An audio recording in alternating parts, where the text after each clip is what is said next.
Welcome to the Teaching Literacy Podcast. I'm your host, Jake Downs. I'm a fourth grade teacher, PhD student at Utah State University, and someone who just wants to know more about reading. This podcast is about bridging literacy research into practice. Every episode, you'll hear from a literacy researcher about their work, why it matters, and how to turn it into practice in your classroom.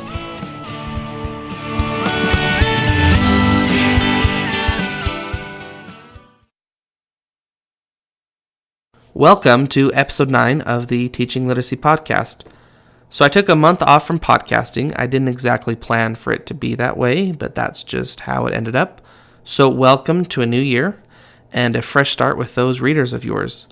Today's episode is really exciting. I'm welcoming back to the show Dr. Margaret Vaughn, and we are talking about student perceptions of their own agency and one method of measuring it, the student agency profile. The student agency profile is a survey that Dr. Vaughn created with some of her colleagues that helps you understand how students see themselves within your classrooms and their persistence and their opportunities to make choices and how they see themselves as readers, among a few other things. It's a very interesting conversation about what goes into actually make a survey, but how the survey can be used in your classroom. Dr. Margaret Vaughn is an associate professor of literacy at the University of Idaho and researches in adaptive teaching, which you can go back and check out our episode 8, where we talk about that. It was a fantastic conversation. Teacher visioning and student agency. If you care about how your readers see themselves within your classroom, then there's definitely takeaways in this episode for you. So enjoy the show and stick around after for my 2 cents.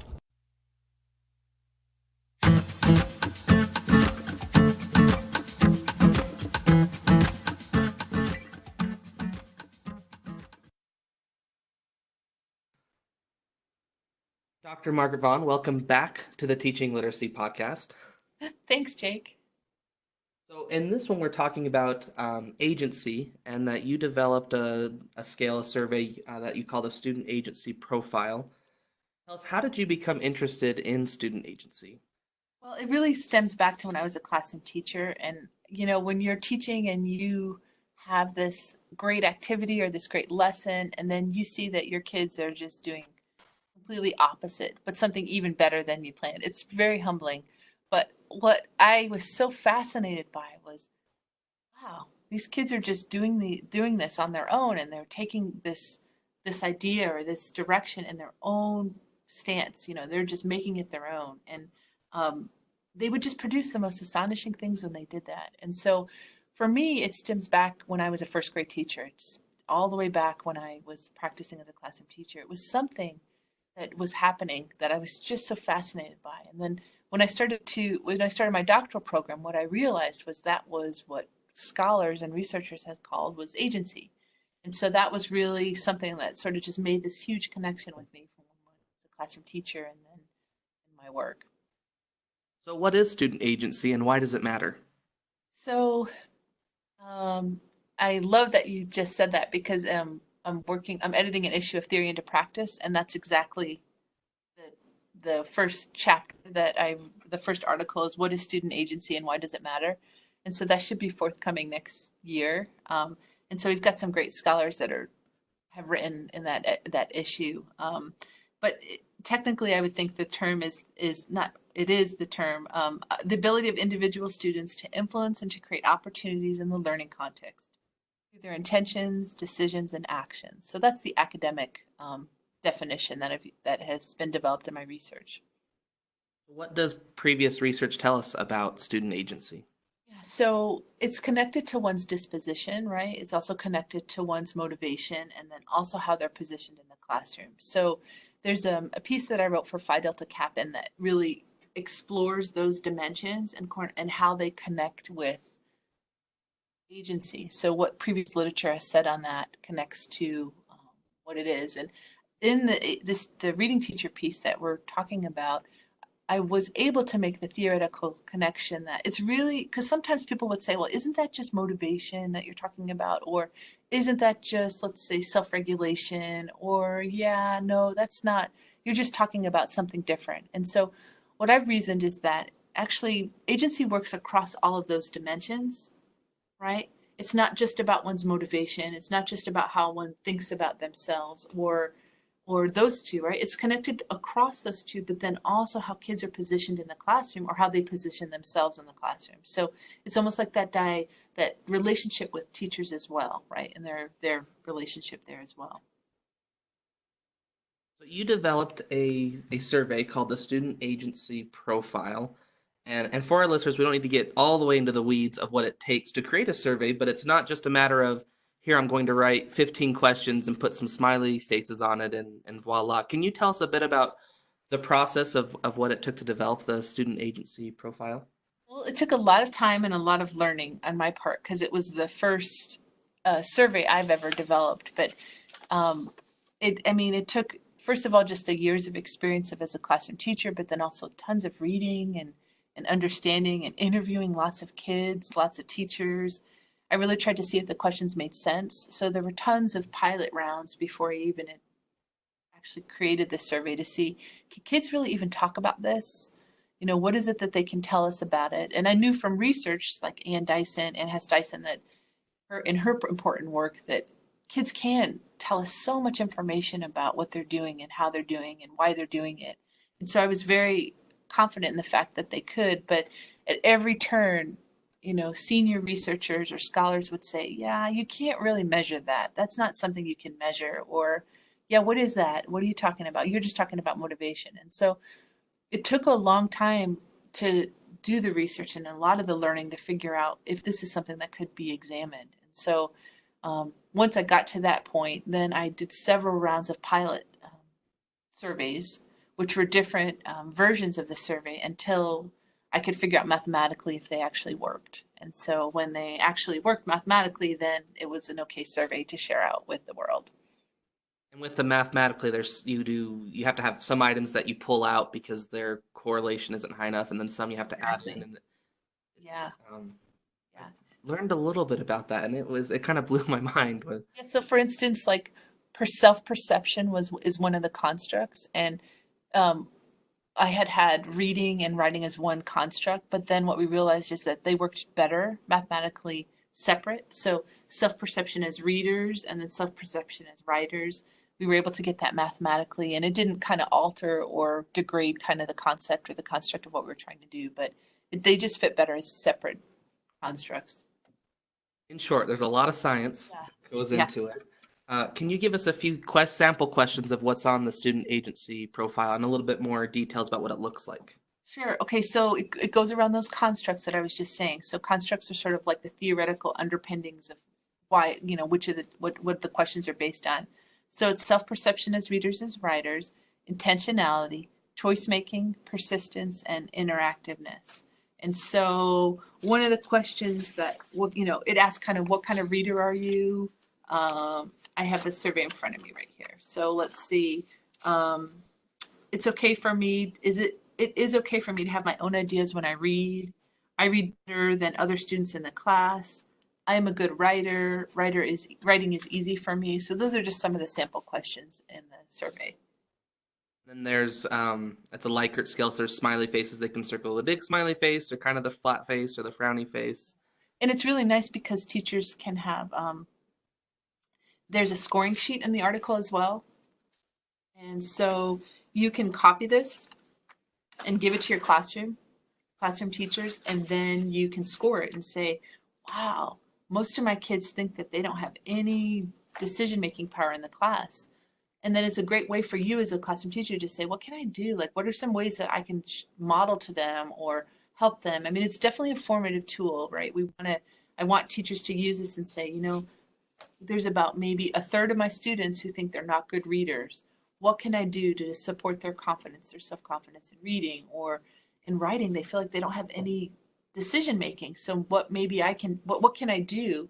Maybe I can incorporate again writer's workshop, right? Where I model to them how writers make decisions and they, or I can use specific picture books, right? Like I have an idea or, I think there's a new book called Persistence about kind of how girls have persisted, right? So, I mean, I think there's tons of ways where you can model some of the dimensions of the questions that kids are not getting high scores on.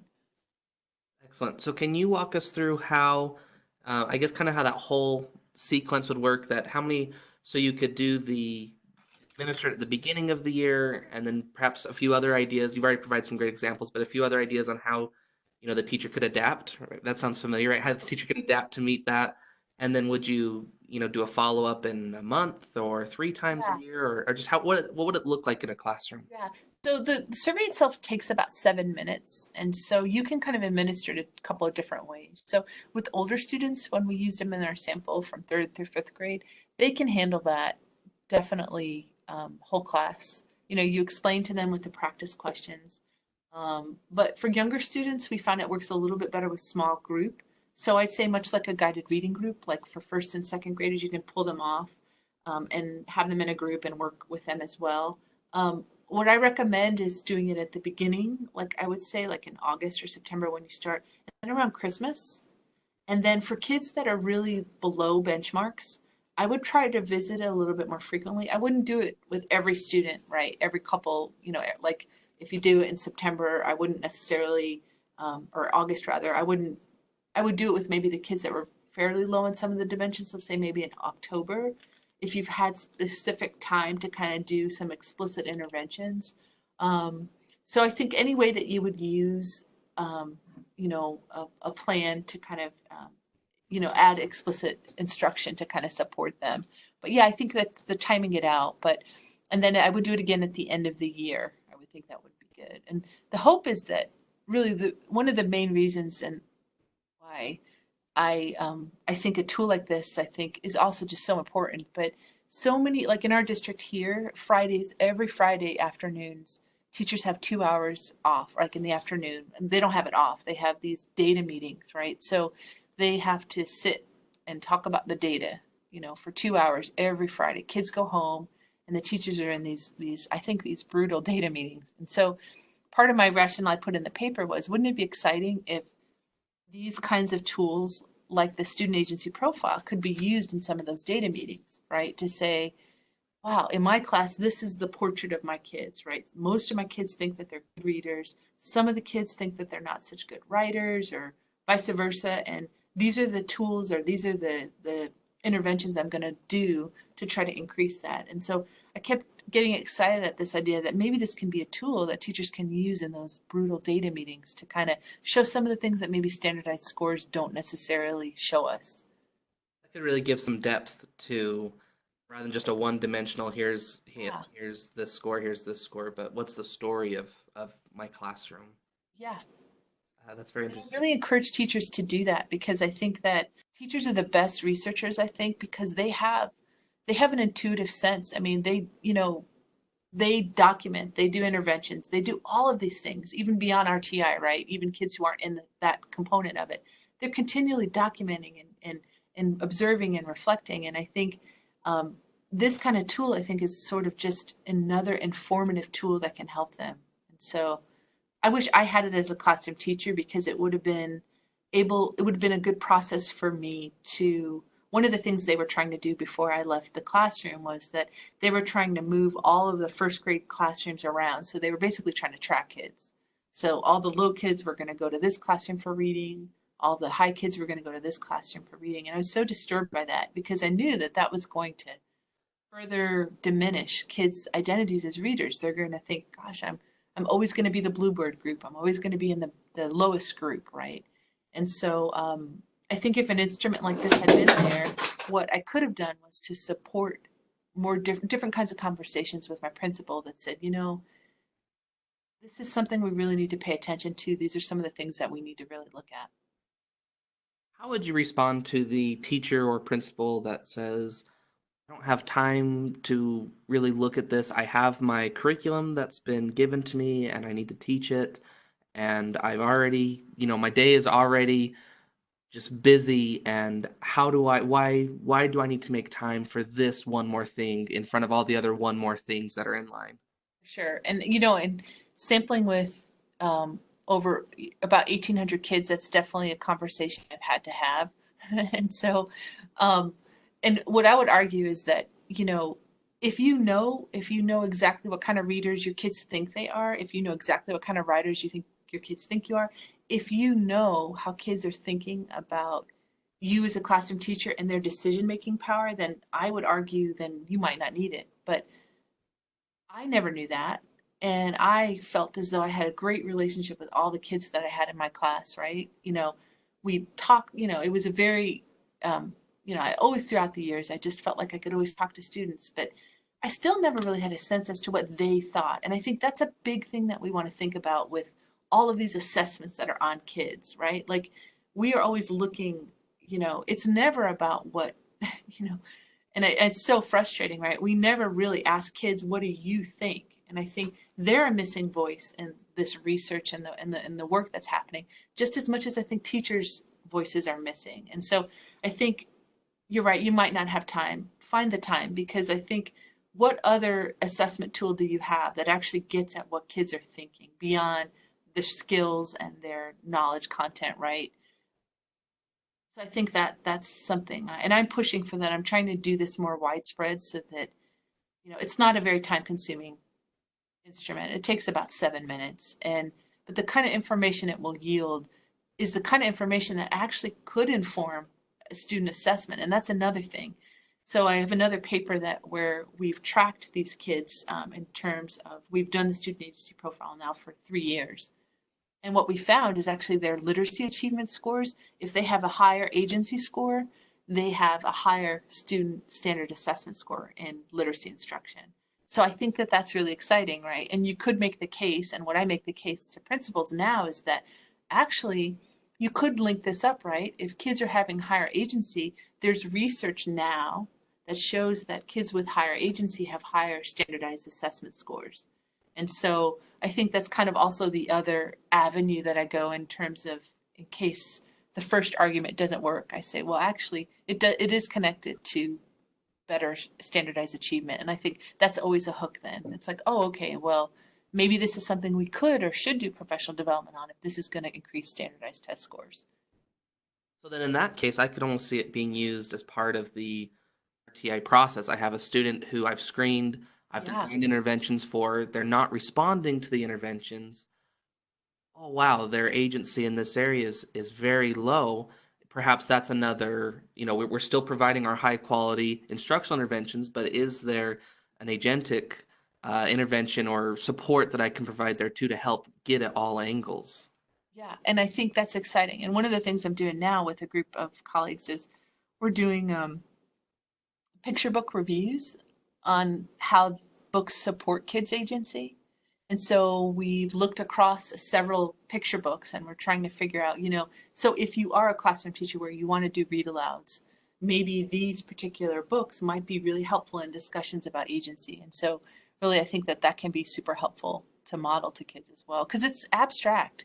I mean, if you ask a kid what agency is, they're going to say what? But if you ask them, what do you think about your ability as a reader? Or if you think, what kind of reader do you think you are? Or does a teacher listen when you offer your opinion about things? And I think they're able to answer that, right, in a scale form. So if a teacher doesn't have access to the Reading Teacher article, how can they access your student agency profile in the school? They can email me and I will happily share that with them. That's the one thing I said is have them email me. They can also, you're the librarian at your school. I remember when I was a classroom teacher, they had professional journals. Try to advocate for them to get the Reading Teacher. And then once you have that subscription, you can get that.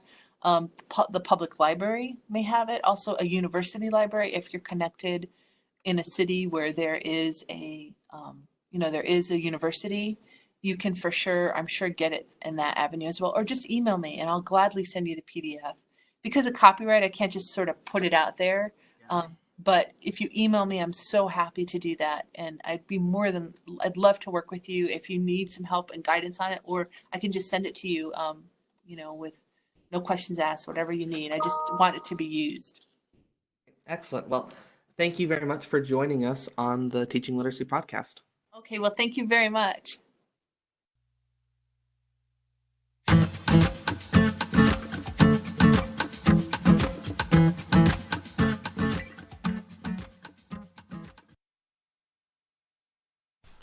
A great big thanks to Dr. Margaret Vaughn for joining us on the show today. For my 2 cents, it's really just 1 cent, but one longer cent. For lack of a better term, I want to talk a little bit about the ecosystem of reading. The quality of reading instruction that students receive matters, and it absolutely matters, and I don't want to discount for a second that it matters, because it does.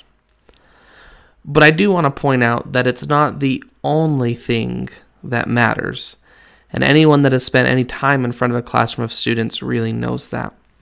So things like student agency, like what we talked about with Dr. Vaughn, also matter, and we can't exactly ignore that if we want our students to achieve their highest potential.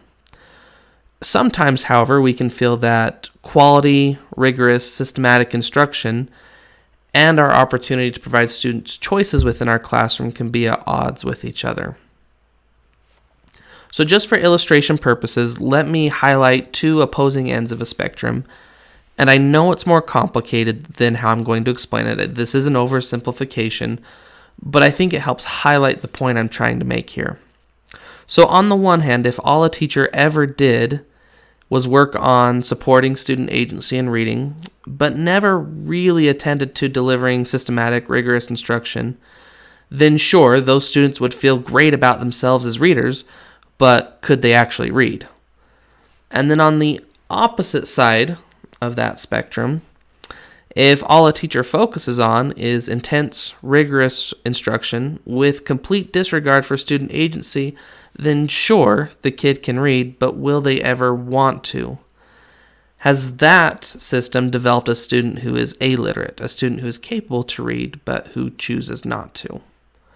So this isn't a news flash to anyone in the classroom, but to use an old idiom, we have to find ways to have our cake and eat it too.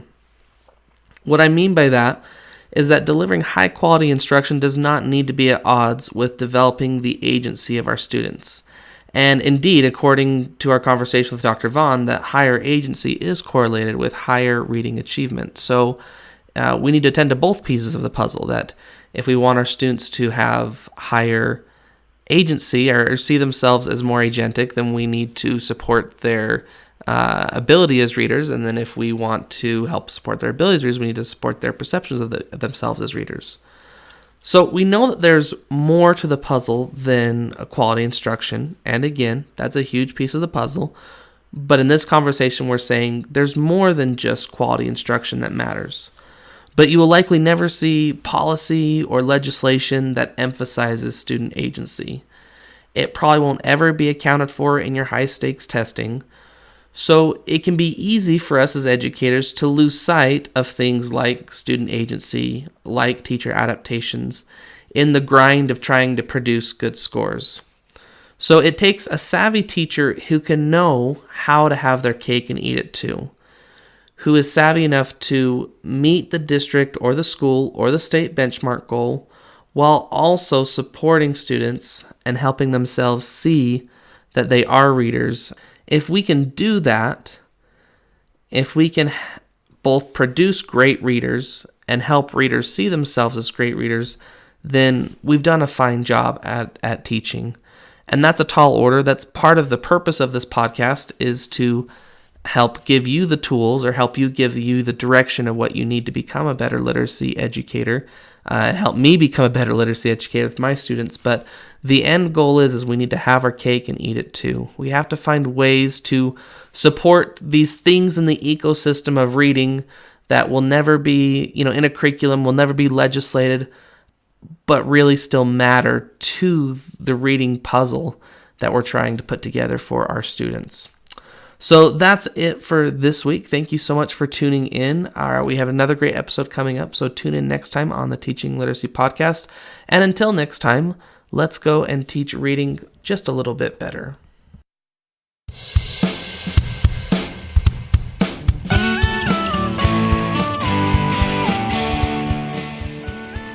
Thanks for listening to our conversation today. Remember to check out the show notes for more details. If you have feedback or a show idea, feel free to email me at teachingliteracypodcast@gmail.com. This is Jake with the Teaching Literacy Podcast, and until next time, let's go and teach literacy just a little bit better.